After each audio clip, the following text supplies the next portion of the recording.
This is a rooftop deck on top of rafters, Food and Spirits. Opened July 2013 in Stillwater, Minnesota.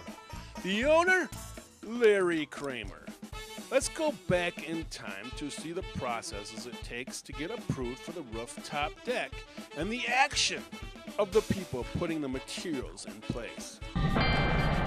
Once you put together a package of what you want to do, which usually includes drawings and a narrative and why you want to do it and why it's good for you and why it's good for the city of Stillwater, you submit that to the city planning department, the city planner, and he reviews it, charges you a fee, and then asks you for 14 copies of everything, and he sends that all to something called the Historic Preservation Commission.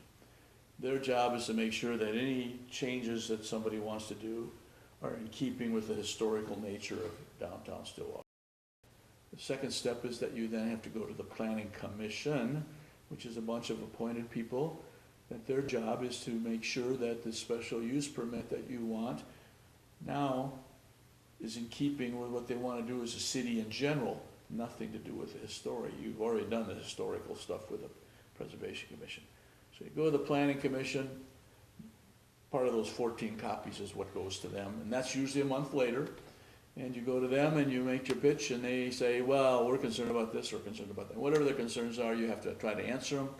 If you can answer them all to their satisfaction, they vote and they pass it. If you can't, they say, hey, you need to go back and work on this a little more and come back again. And then if they do approve it, then there's a 15-day period by which anybody in the city can appeal that for the price of $50. And if they do appeal it, then you have one more step to go through. You have to go through the city council.